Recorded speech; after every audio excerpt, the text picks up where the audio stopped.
मित्र निवे प्रियम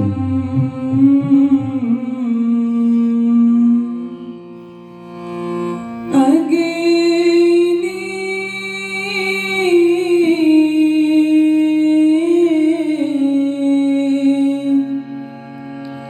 रथम नवेद्यम अग्निरथं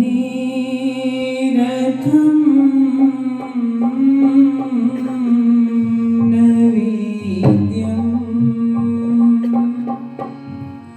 ॐ शान्तिः शान्तिः शान्तिः।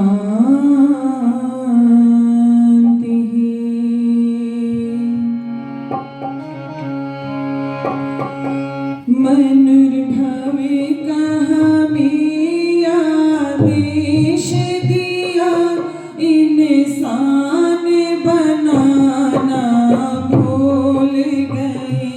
मनुर्भवे कहाँ आदेश दिया इंसान बनाना भूल गए। ये शिक्षा चली कैसी जो वेदों के प्रतिकूल गए। ये शिक्षा चली उल्टी कैसी जो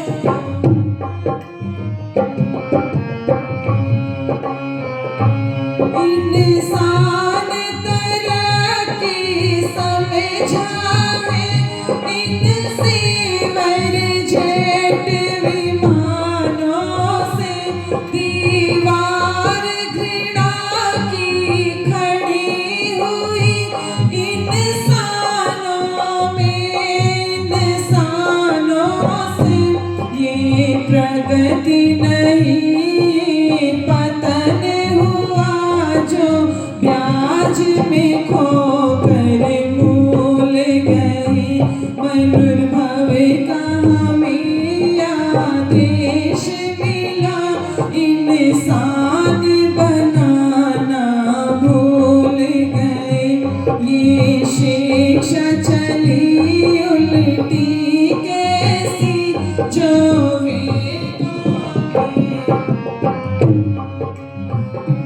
विज्ञान से आज का मानव तो कर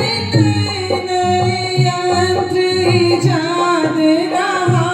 विज्ञान से आज का मानव तो कर यंत्र इजाद रहा।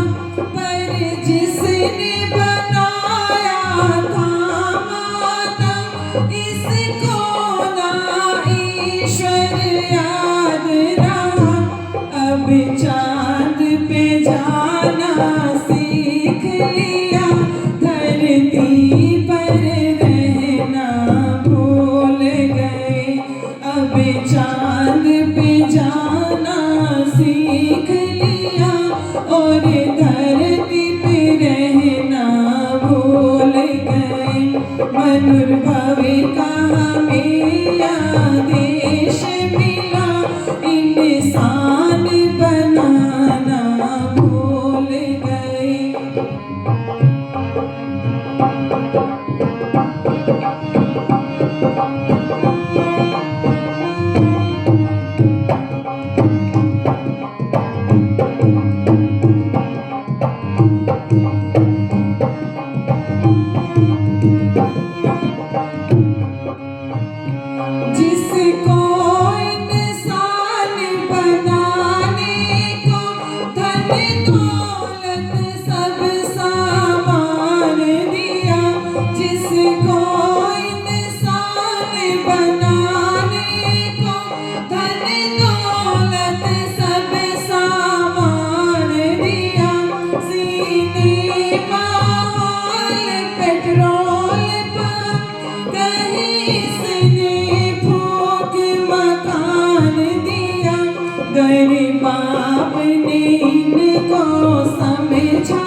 राम भरत का प्रेम छोड़ अब धन के नशे में डूल गए।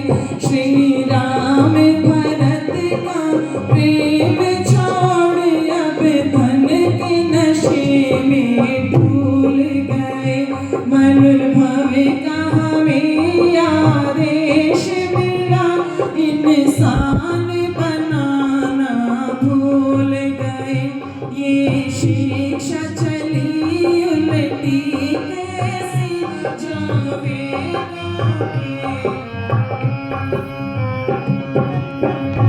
ये सुधार रहे मुर्गी की नस्ल, इंसान की नस्ल को बिगाड़ रहे। ये सुधार रहे मुर्गी की नस्ल, इंसान की नस्ल को बिगाड़ रहे।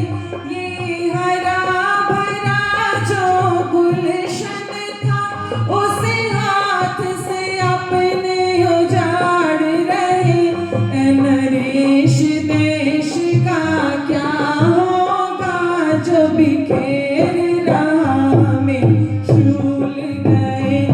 नरेश देश का क्या होगा जो बिखेर रहा में शूल गए।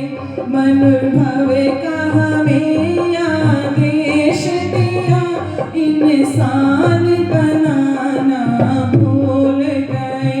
ये शिक्षा चली उल्टी कैसी जो वेदों के प्रतिकूल गए। ये शिक्षा चली उल्टी कैसी जो वेदों के प्रतिकूल गए। इंसान बनाना भूल गए, इंसान बनाना भूल गए, इंसान बनाना भूल गए।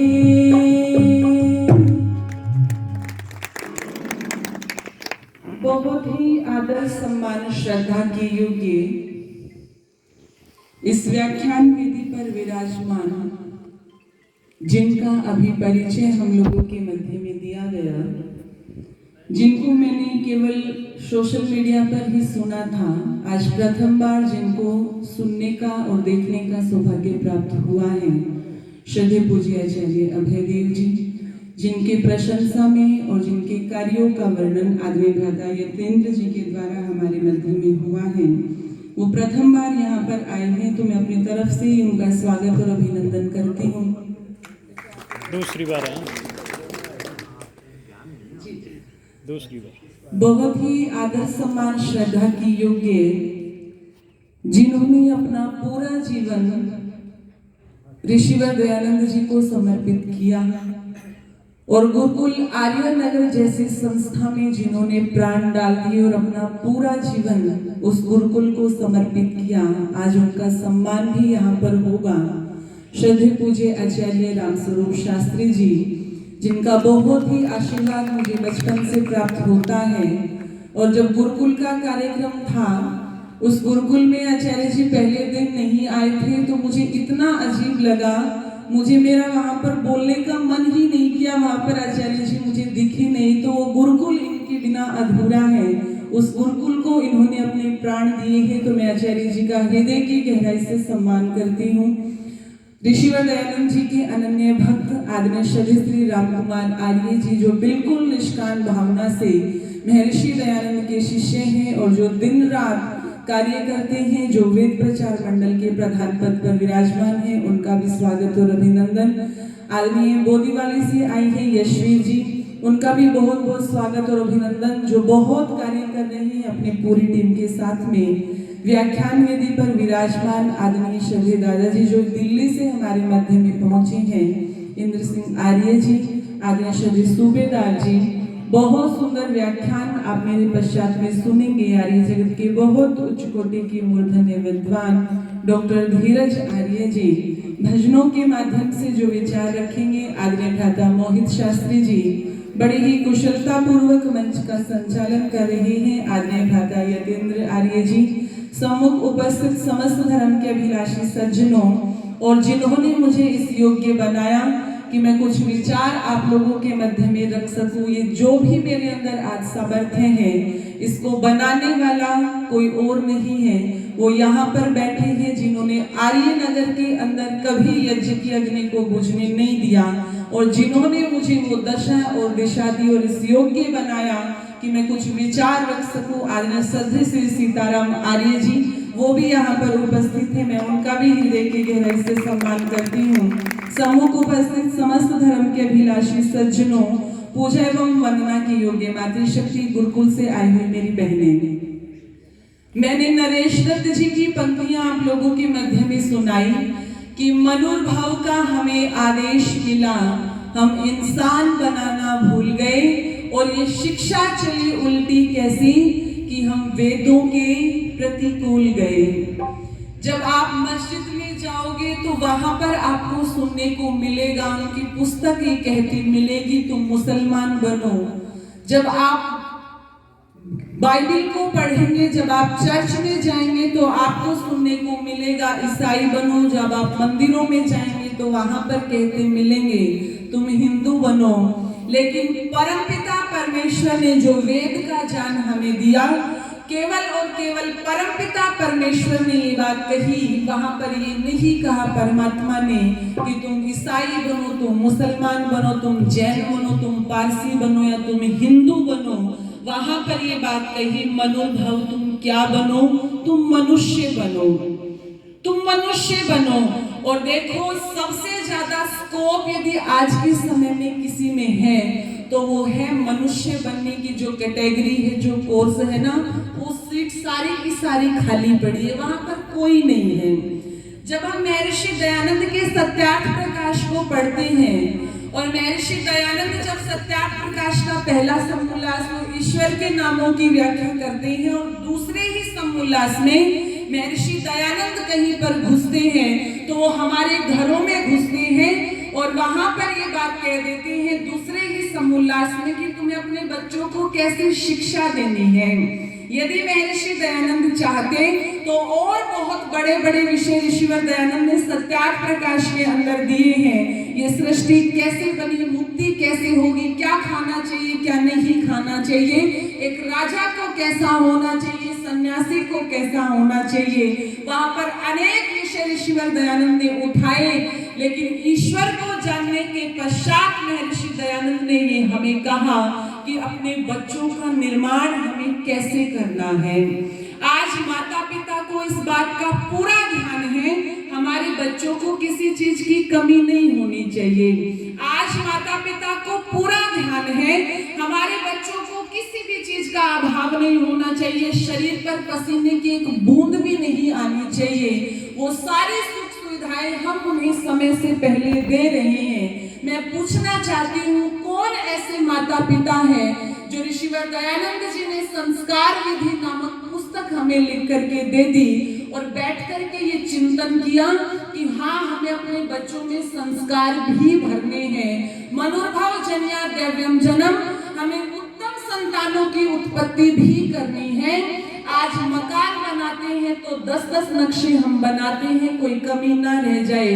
सब्जी लेने जाते हैं तो गली सड़ी सब्जी ना मिल जाए। गाड़ी लेने जाते हैं तो अच्छे से अच्छी हम गाड़ी लेते हैं। इन बातों पर सबका ध्यान है, जो बहुत छोटी चीजें हैं, जो बहुत गौण हैं, लेकिन इन बातों पर किसका ध्यान है? जो आपकी वास्तविक संपत्ति है, आपकी संतान है, किसी का ध्यान नहीं है।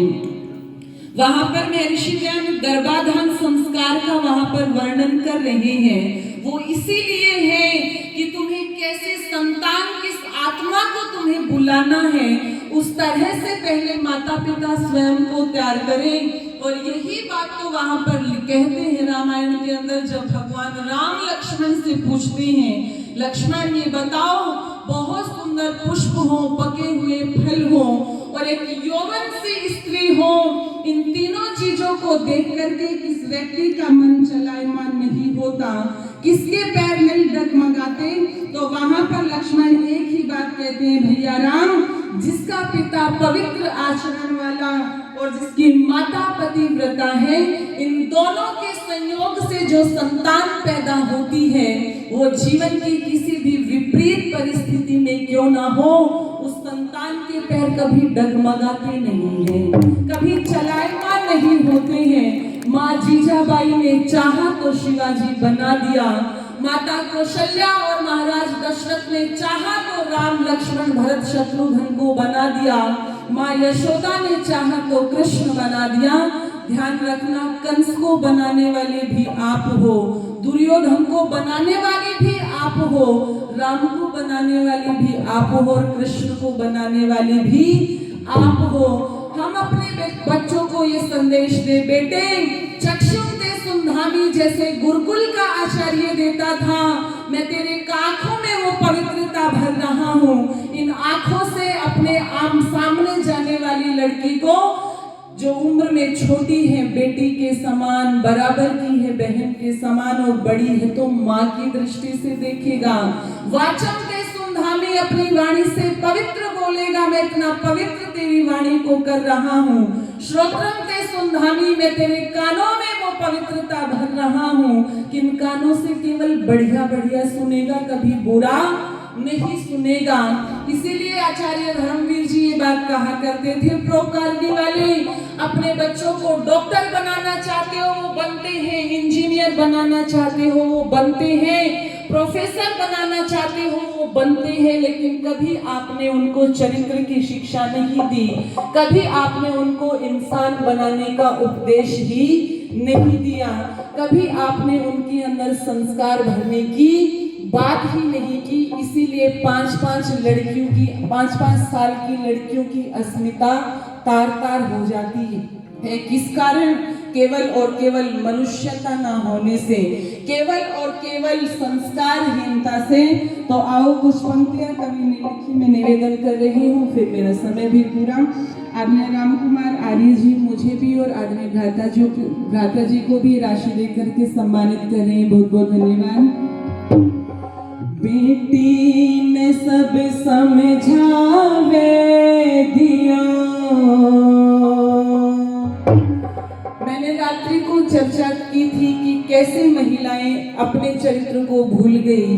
जहां हम अपनी बेटियों को शिक्षा देते हैं, हम अपने बेटों में भी वो संस्कार भरें। और क्या संस्कार भरें? बेटी ने सब समझावे दियो, बेटा पे भी दाब रे, कदे किसे के घर की इज्जत करियो ना खराब रे, कदे किसे के घर की इज्जत करियो ना खराब रे।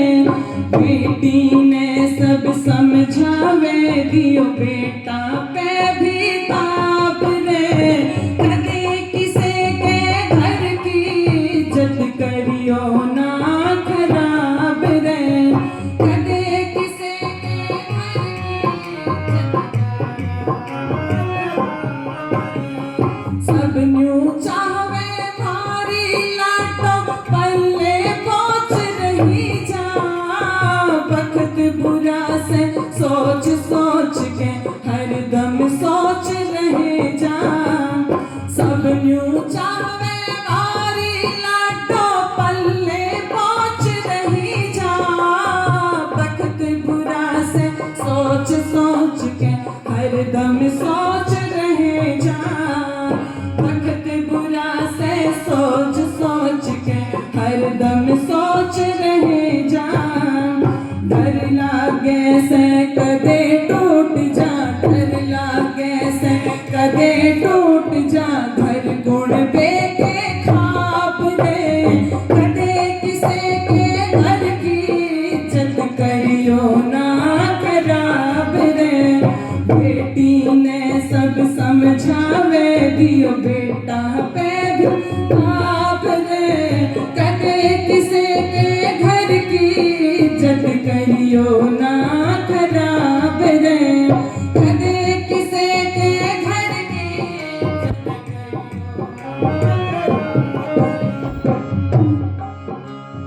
क्यों बेटे ने बेटी की जो देते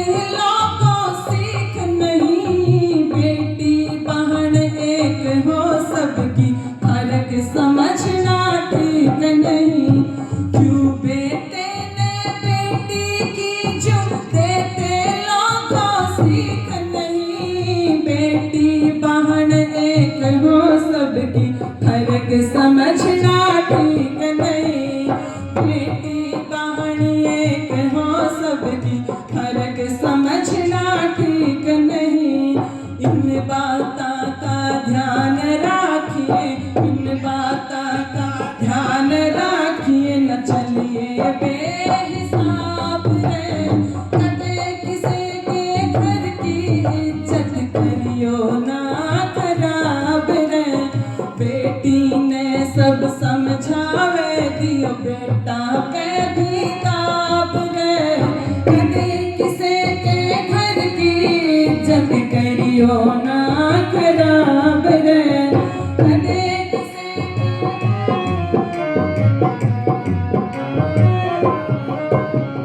घना लाडला अच्छा होता बेटा हो चाहे बेटी। जय हो जा कोई ऊंच नीच तो झुके शर्म ते भेटी। जय कोई हो जा ऊंच नीच तो झुके शर्म ते भेटी। जिंदगी लागे बोझ जाम जा, जिंदगी लागे बोझ जाम जा, भीतर ले मैं ताब रे। कदे किसी के घर की इज्जत करियो ना खराब रे। बेटी ने सब समझावे दियो बेटा पे ताब रे। कदे किसी के घर की इज्जत करियो ना खराब रे। कदे किसी के घर की इज्जत करियो। जितनी निगाह रहे बेटी पे बेटे पे भी राखियो। बेटा बेटी रह कायदे में करके ध्यान पर रखियो। बेटा बेटी रह कायदे में करके ध्यान पर रखियो। ओम गुरु कह राम धन लिखिए, ओम गुरु कह राम धन लिखिए, कविता लाजवाब रे। कदे किसी के घर की इज्जत करियो ना खराब रे। बेटी ने सब समझावे दियो बेटा पे भी ताब रे। कदे किसी के घर की इज्जत करियो ना खराब रे। कदे किसी के घर की इज्जत करियो ना खराब रे। कदे किसी के घर की इज्जत करियो ना खराब रे।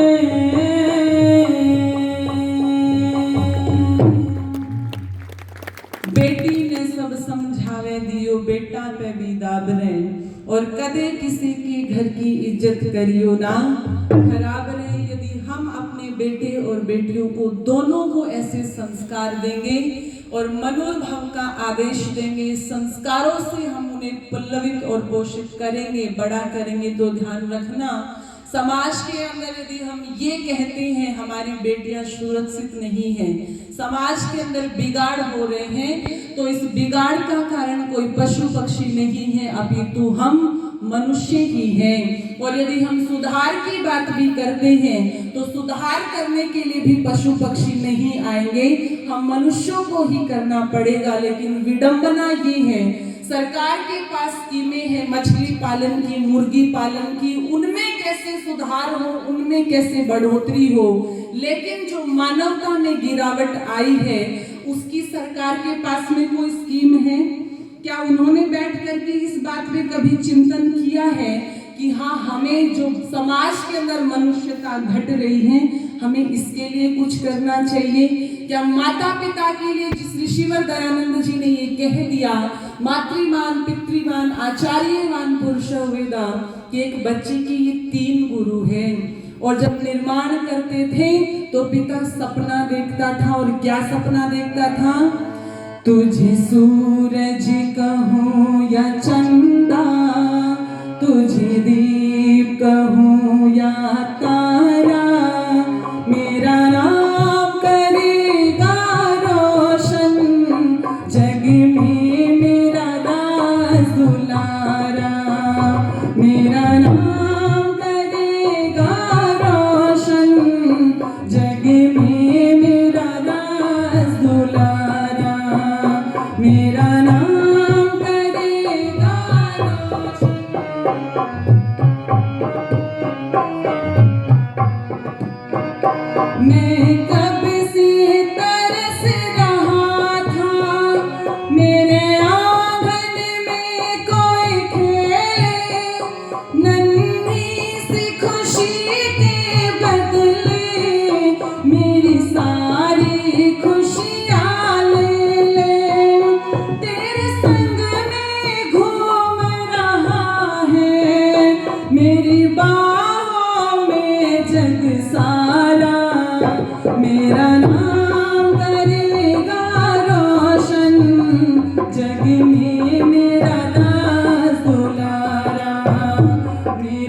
तुझे मैं चलना सिखलाऊं, कब हाथ थामना मेरा, जब मैं बूढ़ा हो जाऊं। आज उंगली पकड़ के तेरी तुझे मैं चलना सिखलाऊं, कल हाथ थामना मेरा, जब मैं बूढ़ा हो जाऊं। तू मिला तो मैंने पाया अपने जीने का सहारा, मेरा नाम करेगा रोशन, जग में मेरा राज दुलारा। तुझे सूरज कहूँ या चंदा, तुझे दीप कहूँ या तारा, मेरा नाम करेगा रोशन, जग में मेरा राज दुलारा। मेरा नाम करेगा रोशन, जग में मेरा राज दुलारा। ये सपना एक पिता देखता था, ये सपना तब पूरा होगा जब अपने बच्चों को संस्कार दे करके हम बड़ा करेंगे। तो आओ परमपिता परमेश्वर के उस आदेश का हम पालन करें। मनोभव जनिया दिव्यम जन्म, ये कुछ विचार मैंने आप लोगों के मध्य में रखे हैं, और जिन्होंने भी राशि देकर के उत्साहवर्धन किया है, सम्मानित किया है, उन सबका हृदय की गहराई से मैं धन्यवाद करती हूँ। आप सबका बहुत बहुत धन्यवाद। बहुत बहुत धन्यवाद बहन कल्याणी का।